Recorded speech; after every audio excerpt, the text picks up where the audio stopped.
আমি আহি আছো এতিয়া ৰৌমাৰী ভৰালি পাম। নমস্কাৰ, মই মিলন শইকীয়া। আমি সেইদিনা আছিলোঁ বংঘৰত, মানে শুৱালকুছিৰ ওচৰৰ বংঘৰত আমাৰ পেণ্ডেল চলি আছিল।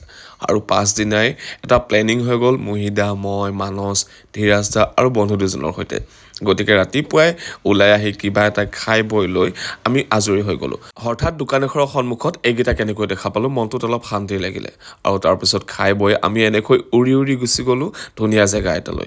ধুনীয়া মানে নদীখনৰ নাম কি হয় নাজানো, কিন্তু ইমানেই ধুনীয়া জেগা। আমি এনেকৈ গৈ পেলাই ৰিজৰ্ট এখন পালোঁ। ৰিজৰ্টখন পাৰ হৈ পিছফালে নদী এখন আছে। এই ৰিজৰ্টখনৰ নামটো কিবা এটা আছিলে, মই পাহৰিছোঁ। যদি আপোনালোকে জানে কি হয় কমেণ্ট কৰি জনাব। মানে বংশৰ শুৱালকুছিৰ ওচৰা ওচৰি কোনোবাই যদি মোৰ ভিডিঅ'টো চাই আছে কমেণ্ট কৰি জনাব জেগাটোৰ নাম কি হয়, মই পাহৰি গৈছোঁ। ৰিজৰ্টখনত অলপ প্ৰব্লেম হ'ল, গতিকে ৰিজৰ্টখনৰ পৰা ওলাই এনেকৈ শিল পাহাৰৰ ওচৰে ওচৰে গৈ আমি এখন ধুনীয়া নদী পালোঁ। আৰু নদী মানে এখন দেখিছেই নহয়, একেবাৰে ধুনীয়া জেগা। নদীৰ পাৰতে ইমান ধুনীয়াকৈ বনাবলৈ জেগা আছে, সকলো সুবিধা আছে। গতিকে আমি গৈ পাই অকণো সময় নষ্ট নকৰি সকলোৱে মিলি বনোৱা মেলাত লাগি গ'লোঁ। বনোৱা মেলা মানে গেছতে হ'ব, কিন্তু হ'লেও বস্তুখিনি ৰেডি কৰিব লাগিব দিয়কচোন। আৰু পৰিৱেশটো মোৰ বহুত বেছি ভাল লাগিল। ছাইডতে পাহাৰ, এনেকৈ নদী আৰু নাও।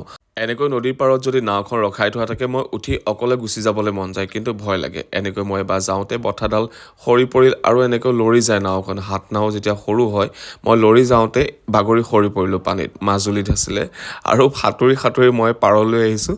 পাছত নাৱৰীয়াজনে নাওখন লৈ আহিছেগৈ। আৰু তেনেকৈ এবাৰ ফুৰি আহি সকলো বনোৱা মেলাত লাগি গ'ল। ইফালে মাছ মাংস সকলো ৰেডি, আৰু মই স্পেচিয়েল বস্তু এটা বনালোঁ। আৰু সকলোৱে কিন্তু মই বনোৱা পিটিকাটোহে বেছি খাই ভাল পালে মাছ মাংসতকৈ। গতিকে বেছি দেৰি নকৰি আমি সকলো ৰেডি কৰি ল'লোঁ, কাৰণ আমাৰ ৰাতিলৈ নাটক আছে, আমি সোনকালে আজৰি হৈ যাবগৈ লাগিব। গতিকে সকলো বনাই মেলি খাবলৈ আৰম্ভ কৰি দিলোঁ, মানে সকলো ৰেডি কৰি আছোঁ। দেখিছে এইফালে মানস একদম পুৰা ৰান্ধনি দায়িত্বত লাগি গৈছে, তাৰ বহুত দায়িত্ব আছে।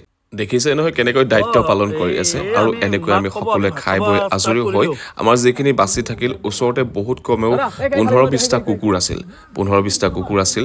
গতিকে আমি খাই আজৰি হোৱাৰ পাছতো সিহঁতকো খাবলৈ দিলোঁ, কাৰণ সিহঁতো হয়তো বহুত দিন খাবলৈ পোৱা নাছিলে, দেখাত একেবাৰে অৱস্থা বেয়া হৈ আছিল।